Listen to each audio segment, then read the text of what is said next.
ربنا آتنا في الدنيا حسنة وفي الآخرة حسنة وقنا عذاب النار. نحمده ونصلي على رسوله الكريم، أما بعد. بسم الله الرحمن الرحيم. تعبدوا الله ولا تشركوا به شيئا وتقيموا الصلاة المكتوبة وتؤدوا الزكاة المفروضة وتصوموا رمضان. رواه البخاری. محترم ناظرین، کہ ہماری زندگی میں اور صحابہ کرام رضی اللہ علیہ اجمعین کی زندگی میں کتنا فرق ہے، اس حدیث کے ٹکڑوں سے ہمیں بہترین باتیں واضح ہو جاتی ہیں۔ کیا ہے کہ اللہ کے رسول صلی اللہ علیہ وسلم کے زمانے میں ایک دیہاتی شخص اللہ کے رسول صلی اللہ علیہ وسلم کی خدمت میں حاضر ہوتے ہیں اور ان سے سوال کرتے ہیں کہ اللہ کے رسول صلی اللہ علیہ وسلم مجھے کوئی ایسا عمل بتلا دیجئے جس پر میں عمل کروں اور میں جنت میں جاؤں۔ ایک دیہاتی جو گاؤں اور دیہات میں رہنے والا شخص جب اللہ کے رسول ایک علم دین سے ایک نبی سے ملاقات کرتے ہیں، ان کا مقصد صرف یہ ہوتا ہے کہ ہماری آخرت بن جائے، دنیا ان کا مقصد نہیں ہوتا، لیکن ہمارا معاملہ دنیا کا ہے۔ ہم کسی سے سوال کرتے ہیں، کسی کے پاس جاتے ہیں تو ہمارا مقصد صرف یہ ہوتا ہے کہ دنیا میں کیسے ہم ترقی کر جائیں، دنیا میں کیسے ہمیں کامیابی مل جائیں، دنیا میں کیسے ہم پیسہ والا بن جائیں، دنیا میں کیسے ہم امیر بن جائیں۔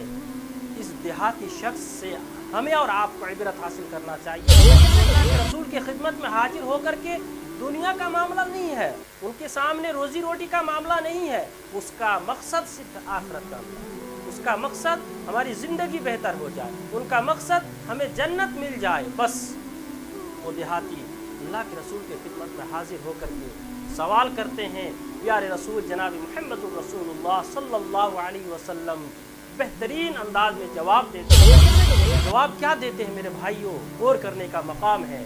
جب اس شخص نے سوال کیا عمل کے بارے میں کہ اپنی زندگی ہمارا بن جائے، تو اللہ کے رسول نے بتلایا آپ جنت میں داخل ہو جائیں گے بشرطے کہ چند اعمال ہے جس پر آپ عمل کریں گے، انشاءاللہ آپ جنت میں داخل ہو جائیں گے۔ اللہ کے رسول صلی اللہ علیہ وسلم نے فرمایا، پہلا جواب دیا تعبد اللہ ولا تشرکوا بہ شیئا، کہ تم اللہ کی عبادت کرنا اور اس کے ساتھ کسی کو شریک نہ کرنا۔ پہلا جواب میرے بھائیوں ہماری زندگی میں یہ لاگو ہونی چاہیے، ہمیں اپنی زندگی میں اللہ کے علاوہ کسی کے سامنے نہیں جھکنا چاہیے۔ یہ جواب پہلا جواب جو اللہ کے رسول صلی اللہ علیہ وسلم نے اس دیہاتی کو دیا، تعبد اللہ ولا تشرکوا بہ شیئا، کہ تم ایک اللہ کی عبادت کرنا اور اس کے ساتھ کسی کو شریک نہ کرنا۔ جب ایک بندہ کلمہ لا الہ الا اللہ پڑھ لیتا ہے، اللہ کو وحدہ لا شریک مان لیتا ہے، اس کے بعد جو اس پر فرض ہوتی ہے، جو اس پر جو عین لاگو ہوتی ہے، اللہ کے رسول نے فرمایا، کیا فرمایا؟ تقیم الصلاۃ المکتوبہ، کہ 5 وقت کی نماز ہم اور آپ پر فرض ہے ان کو ادا کرنا۔ دوسرا جواب کیا ہے؟ وَتُؤَدِّي الزَّكَاةَ الْمَفْرُوضَةَ، فرض زکوٰۃ ادا کرنا۔ اس کے بعد چوتھا جواب دیا ہے وَتَصُومُ رَمَضَانَ، رمضان المبارک یا مہینے کی روزہ رکھنا، 1 مہینہ۔ یہ فرائض چیزیں ان پر عائد ہوتی ہے جو کلمہ لا الہ الا اللہ پڑھ چکا ہے۔ یہ 4 چیزیں بتانے کے بعد اور دوسری حدیث میں وَتَصِلُ الرَّحِمَ کا ذکر آیا ہے میرے بھائی۔ اس حدیث میں 4 چیزیں، اور دوسری حدیث میں ایک اور ذکر کیا، وَتَصِلُ الرَّحِمَ، صلہ رحمی کرنا۔